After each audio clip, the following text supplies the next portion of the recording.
Meus irmãos e minhas irmãs, paz e bem. Como já falamos anteriormente, essa semana nos coloca diante do mistério da paixão do Senhor.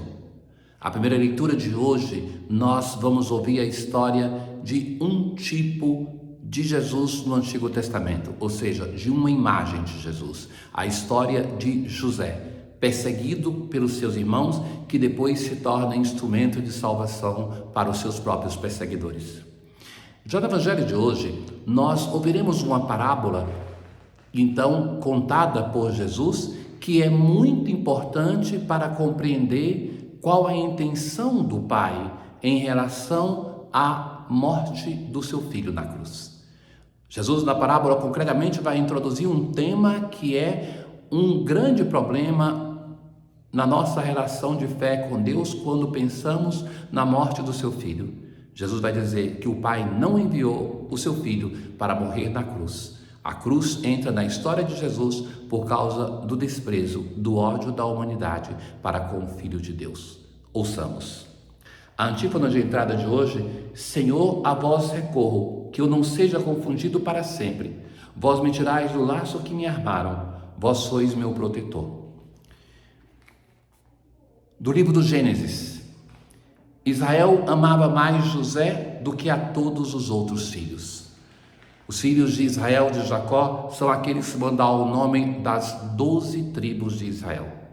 Então, tem um filho que ele demonstra esse amor e dá para esse filho uma túnica de mangas longas.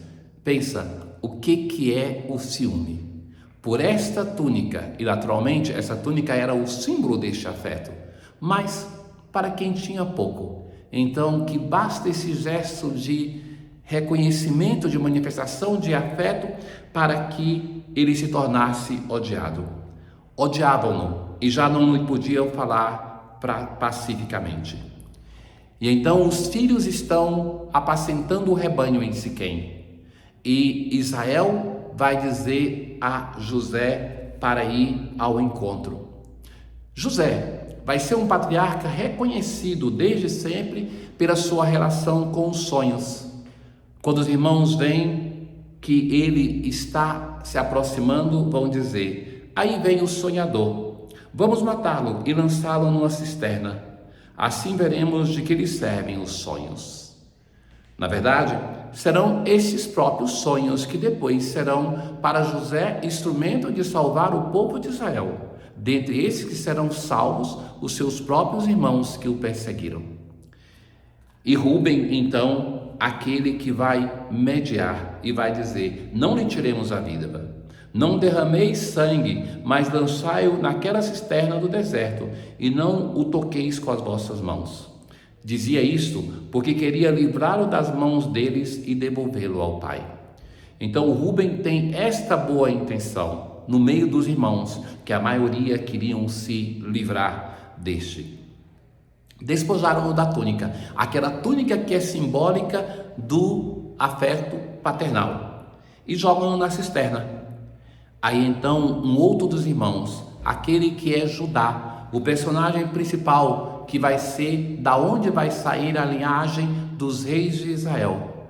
Então, quando eles veem que está vindo uma caravana de ismaelitas, Judá vai dizer aos irmãos: que proveito teríamos em matar nosso irmão e ocultar o seu sangue? É melhor vendê-lo e não manchar nossas mãos, pois ele é nosso irmão e nossa carne. Tiraram a José da cisterna e por 20 moedas de prata o venderam aos ismaelitas, e estes o levaram para o Egito. Ora, vejam tantas semelhanças com a história de Jesus. Jesus, que é perseguido pelos seus irmãos, depois vai se tornar instrumento de salvação, que é despojado da sua túnica, que é vendido por algumas moedas por Judas. Assim, nós temos aqui um tipo, uma imagem, que depois o Novo Testamento vai aplicar em Jesus. É uma profecia daquilo que vai acontecer com Jesus.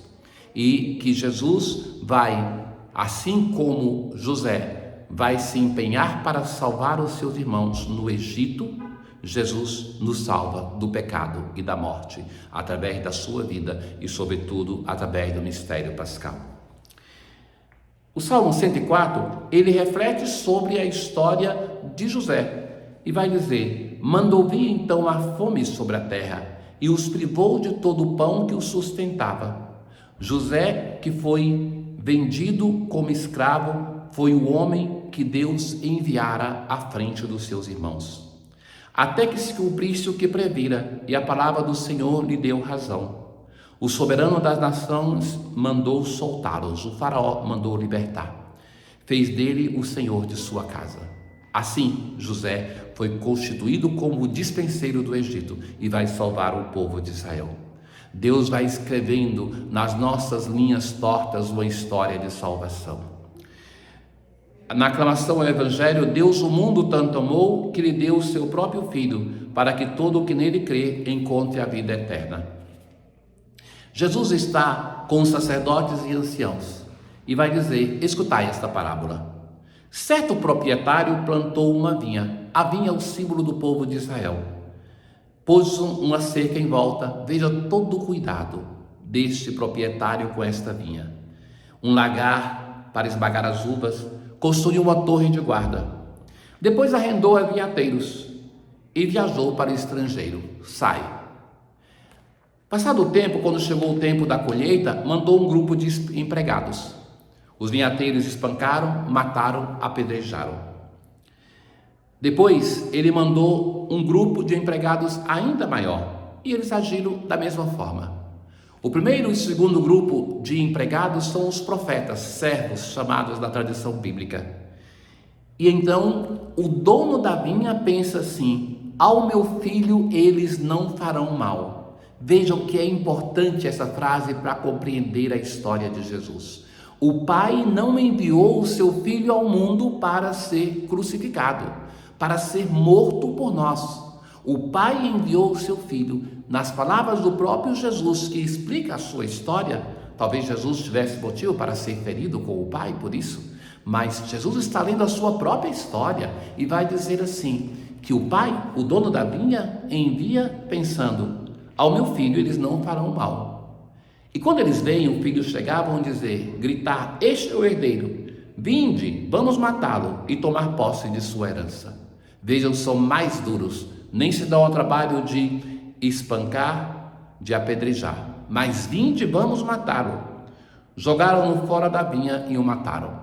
Jesus foi crucificado fora da cidade de Jerusalém. Jogaram fora da vinha é uma imagem daquilo que vai acontecer com Jesus. E Jesus então faz uma pergunta àqueles que são chefes da religião de Israel: pois bem, quando o dono da vinha voltar, o que fará com esses vinhateiros? E eles mesmos dão a sentença: com certeza mandará matar de modo violento esses perversos e arrendará a vinha aos outros vinhateiros, que lhe entregarão o fruto ao seu tempo. Eles dão a resposta para a sentença, para a parábola que Jesus conta. E Jesus vai dizer: nunca lestes nas Escrituras a pedra que os construtores rejeitaram tornou-se a pedra angular?